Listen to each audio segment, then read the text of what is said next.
ना अभी तक पूर्णिया को आप एयरपोर्ट देने की बात आपने की। सहरसा एम्स दरभंगा में जमीन अधिग्रहण हुआ ने पीएम साहब कह दिए कि एम्स खुल गया। अभी तक पूर्णिया में एयरपोर्ट चालू हुआ नहीं, अमित भाई ने कह दिया कि एयरपोर्ट चालू हो गया। तो हम तो पूर्णिया को राजधानी बनाने का डिमांड पहले से है। सीमांचल का जोन बनाइए कि कटिहार प्राधिकरण बनमनखी के मिल जो खत्म हो गए उस प्राधिकरण का क्या करें। आप फिर बनाइए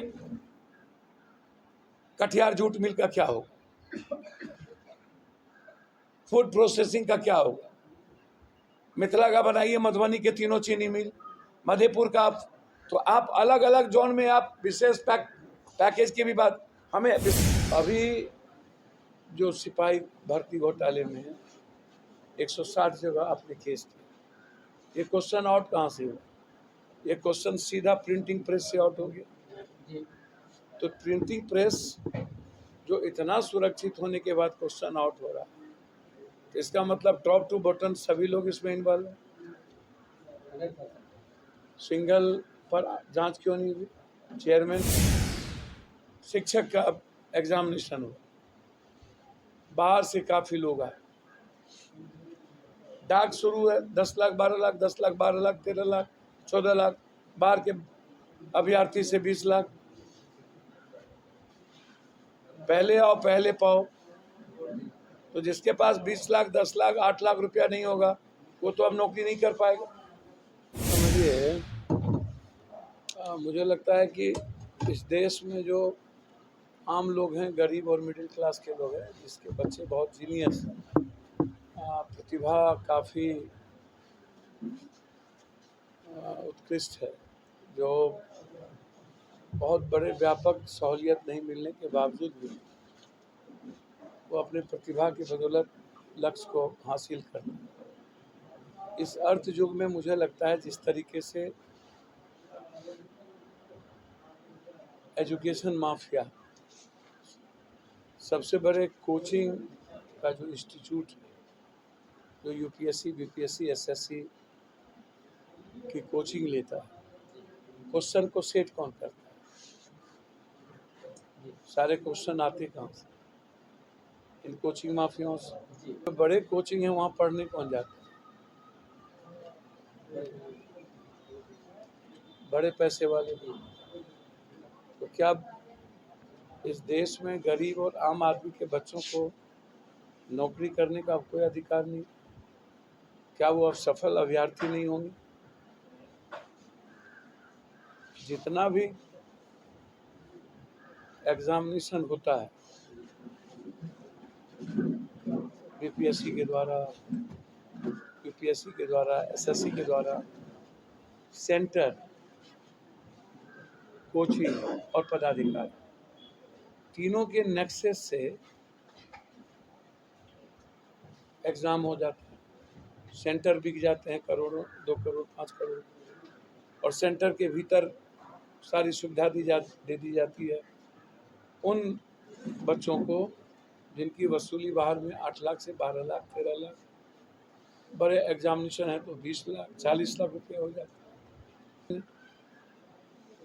हमारी सरकार जो एग्जामिनेशन को रद्द कर दी, लेकिन 5 दिनों से 15,000 20,000 25,000 पर क्वेश्चन बिक रहे थे। करोड़ों अरबों रुपया लोगों ने कमा लिया, और कमाने के बाद आज अभी तक हम बड़ी मछली पर हाथ नहीं डेल पाए।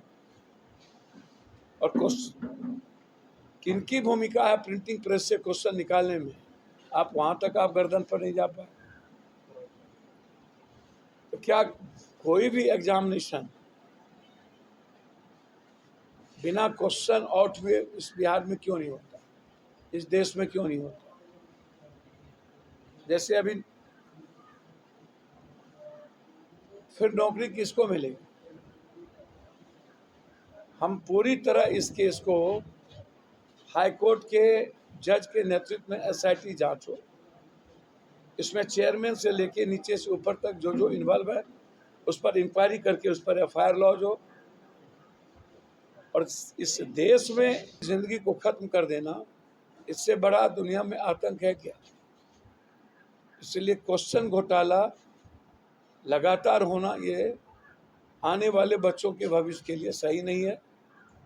हम पुरजोर विरोध करेंगे किसी भी ऐसे एग्जामिनेशन को कि जो सुरक्षित ना हो। पहले सेंटर कौन देता है? किसी भी सेंटर का चयन कौन करता है? पदाधिकारी।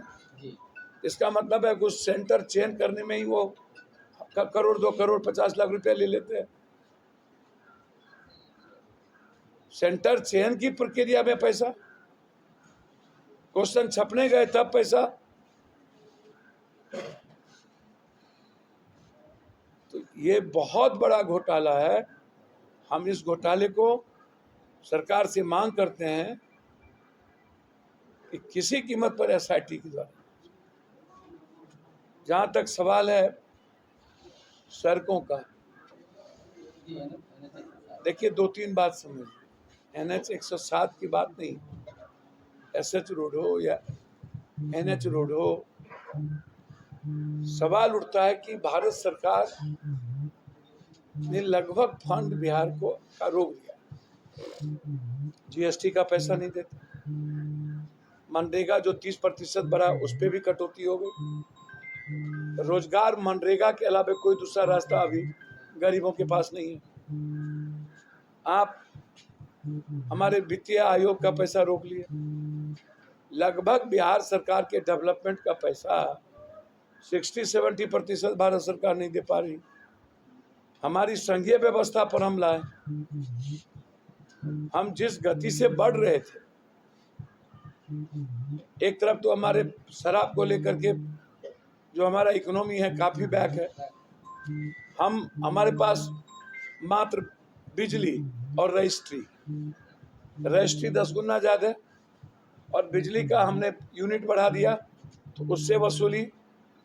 तो इकोनॉमी को सस्टेन करने के लिए, तनख्वाह देने के लिए हम आम आदमी पर बोझ डाल रहे हैं, क्योंकि भारत सरकार का शेयर हमारे पास नहीं है, बहुत मदद नहीं है। भारत सरकार विशेष राज की बात तो छोड़ दीजिए, विशेष पैकेज की बात भी नहीं कर रही है। विशेष पैकेज में अलग अलग आप बनाइए, विशेष स्टेटस की जरूरत है। कोसी सीमांचल को विशेष स्टेटस की जरूरत है। आप नहीं दीजिएगा तो पेपर मिल से लेके, दालचीनी मिल से लेके, जूट मिल से लेकर हमारे यहाँ तो सारा उद्योग ही बंद हो गया। आप किसी भी पंचायत में आप जाइए, डॉक्टर और नर्स नहीं मिलेगा, एक एम्बुलेंस नहीं मिलेगा, ब्लॉक स्तर पर एम्बुलेंस नहीं मिलेगा। तो जो सुविधा चाहिए उसके लिए विशेष स्टेटस चाहिए। बाढ़ से मुक्ति के लिए कम से कम हमको इनको देना पड़ेगा 14,000 करोड़ रुपया। मेरा जो सबसे बेसिक डिमांड इस इलाके में शुरू से रहा वो रहा हाई डैम। हाई डैम बनाने के लिए भारत सरकार अभी तक नेपाल से वार्ता करके क्यों नहीं कर रही? तो हाई डैम बनाने के लिए हमारी लड़ाई मोमेंट हम शुरू करें। हाई डैम जब तक हम नहीं बनाते और फरक्का और कोसी के बैरेज का हम नवीनीकरण या चौड़ीकरण नहीं करें, तब तक वो मेरे लिए अभिशाप है। उसके लिए हमको विशेष पैकेज चाहिए। मक्का, मखान और दूध के लिए हमको फैक्ट्री लगा पाए, जो हमारे लिए वरदान है। कोसी सीमांचल में मक्का और मखान और दूसरे तरफ दूध, इसको नहीं है। रोड की बात तो छोड़ दीजिए, अब तो गांव घर की रोडें जर्जर होने की स्थिति आ गई। जो रोड में हम काम कर रहे थे उसमें पैसे नहीं आने के कारण रोड नहीं बन पा रही है। जो हमने सारी रोड लाई थी 2014-19 के बीच, जिसमें गडकरी जी आए तो उन्होंने कहा कि ये सारी सड़कें पप्पू यादव की लड़ाई के कारण हमारे सब उद्घाटन यही शिलान्यास किए थे। वो जितना रेलवे हमने लाया था, हम सफर से लेकर के सबको लगभग बंद कर दिया कोरोना के बाद। तो आप देख क्या रहे, ना सहरसा को। धन्यवाद जी, बहुत बहुत धन्यवाद।